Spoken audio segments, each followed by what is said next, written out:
Hey admins, how we doing out there? It is mid-year week, so I got a few things to cover. I'm gonna try to get through them as quickly as possible because you probably won't have to hear me next week after mid-year's over because I probably won't be working on Monday. So we're gonna go over real quickly today is numbers, a little bit about mid-year gaming that happens at district meetings specifically, Moose rewards, and weekly stats and some information on that.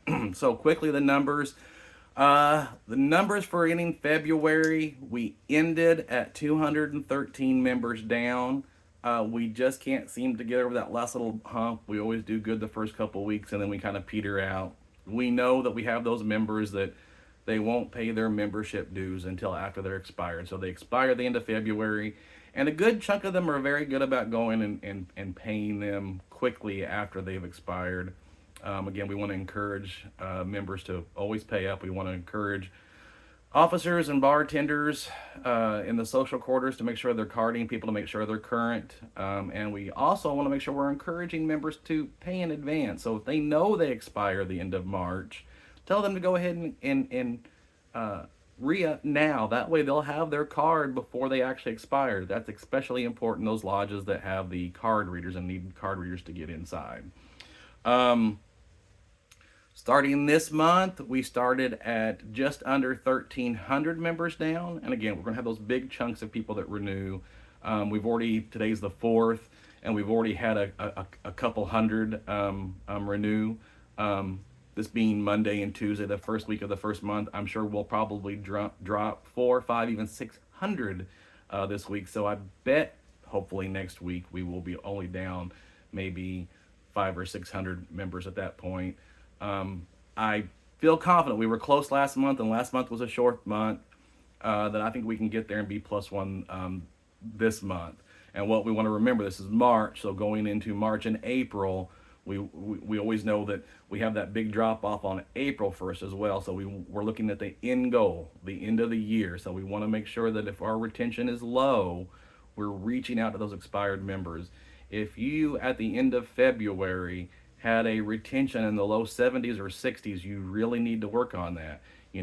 If you're in the high 70s, you're getting closer. We need a little bit of work, but we want to make sure we're trying to get to 80%. If you keep 80% and get a couple new members every now and again, it's easy to keep your numbers level.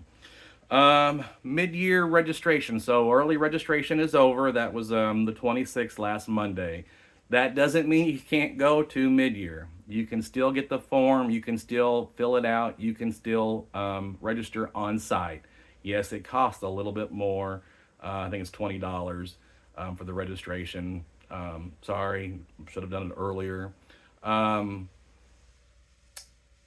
it looks like the block of rooms at the Wyndham for the Indiana Moose Association is filled up. I went to the link this morning, but there are still rooms in the hotel, but they're at their regular rates and they are quite pricey for the weekend. So if we can avoid using those rooms and making the lodge pay for them, but if it has to happen, it has to happen. But do remember there are lots of other hotels in that area. There's a Holiday Inn right across the street. There's a comfort inn or comfort suite in that area. There's quite a few others. I will say this: there are two La Quintas there in that immediate area, like within 2 blocks of each other. One is on either Corporate Drive or Executive Drive. I think Executive Drive. That one's decent. There is one that is on Lyndhurst. That is kind of when you come off Lyndhurst and head towards the hotel. Avoid that one at all costs. Yeah, you look at it, you're like, oh, it's the cheapest one. There's a reason why it's the cheapest one. I've stayed in some bad hotels before and have dealt with it. I won't stay in that hotel. So don't stay at the La Quinta that is on Lyndhurst. You want to avoid that one at all costs. um, so administrators and presidents at the admin president's luncheon, we highly encourage everybody to be there. You really should be there. There's going to be a lot of information given at this one, unlike some of the ones in the past, because there's quite a few changes that the association needs to discuss with what's going on, and that will be covered there because that's the one time we have most presidents and administrators together in one space. So it's important that you be at that one. It's also important that on Saturdays we're having lots of problems when it comes to open to the public dispensations and how all that stuff works. Saturday there are two workshops specifically open to the public and dispensations and how they're covered. And those are being ran back to back at the same time and twice in a row. So you can have the ability to go to both of them. So there's not a reason to be missing that one. There are also some very good ones on Friday. They're going to be covering decorum in one, and the other is how to increase your business through fraternalism in your lodge. So that's going to be covered by a couple people. We've had some people that have stepped up from around the state to do those workshops, and that's great. We're trying to get some new blood, some new faces, and we were able to do it this time. So plan on being at mid-year. If you have any questions, please reach out to me or your territory manager. Excuse me. So gaming in that happens at districts and district funds. Today, when I send out weekly stats, I'm going to send out another form and another email that kind of covers this. But briefly, I just want to give the rundown of what that is. This is only happening at the district meetings when it's in your lodge. That's all we were really worried about here. So the districts, they're not units like lodges, chapters, and Moose Legions or the Indiana Moose Association. They are part of the Indiana Moose Association. They don't have their own tax ID number. There's lots of restrictions they have. They do have petty cash accounts. But for those admins that I'm talking to, let's put it in this terms, they're not allowed to have a segregated gaming account and a segregated general account. They have basically their version of a general account, but they not being their own entity, they can't have a gaming account. The Indiana Moose Association does, and they are part of the Indiana Moose Association.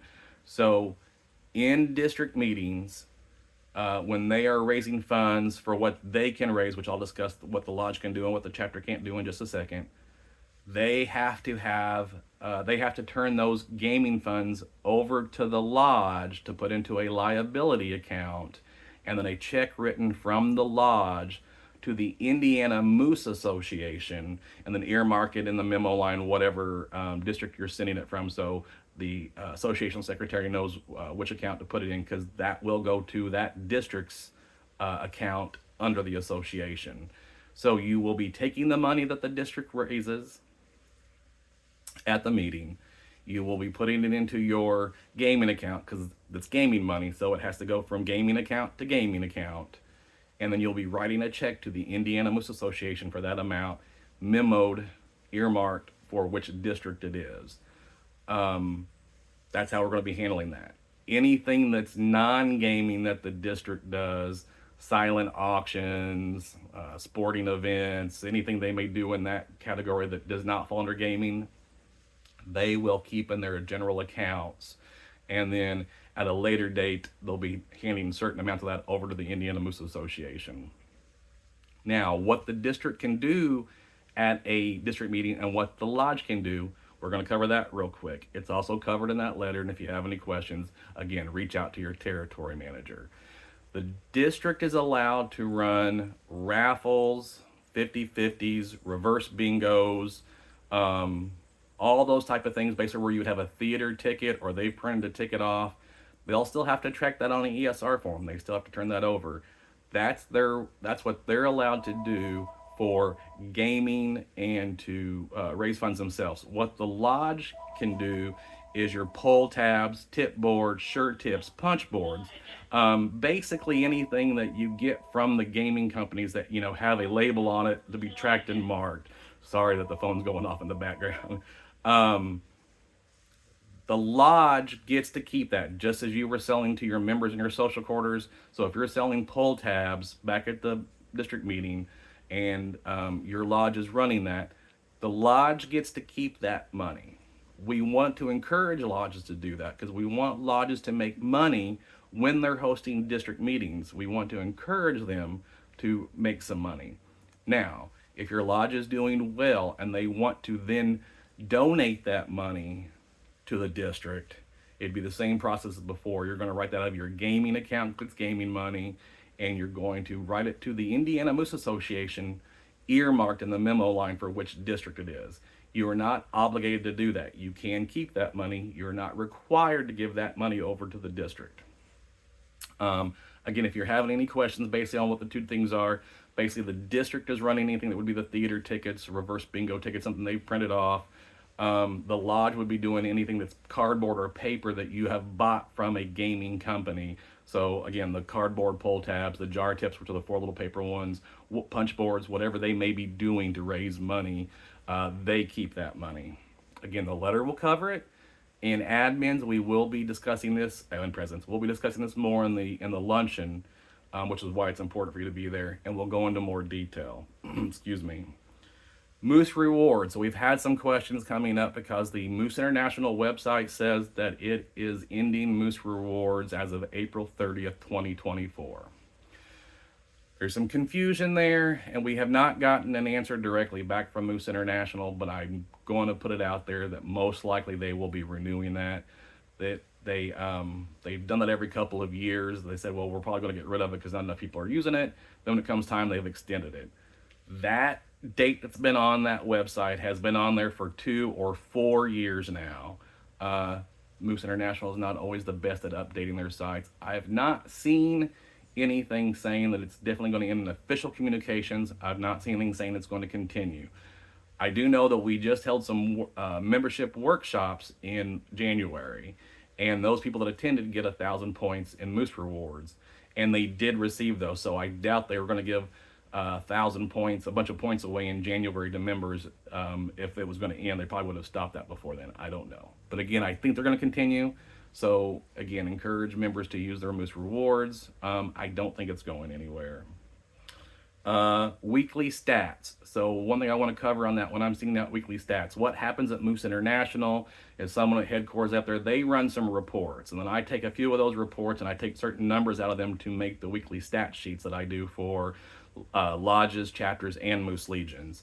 With some of the turnover at Moose International, I'm not always positive now. If there's a legal holiday that the office does not have to show up for work, it's the holiday for them, they may not always be doing those reports anymore. We had a great person out there before, Kim Thompson, and she even did them from home on her day off. When she had a holiday, she still ran those reports so we could get to them and do what we needed to do with them. The last couple holidays, they've not done that. Again, I just want to remind everybody, so if you don't get a report on Monday and it's a legal holiday, that might be the reason. You'll be getting them on Tuesday then. All right, that's all I have. Well, hey, I kept it on 13 minutes. Hope to see you all there at the mid-year this week. There's going to be a lot of good information. It should be a pretty good time.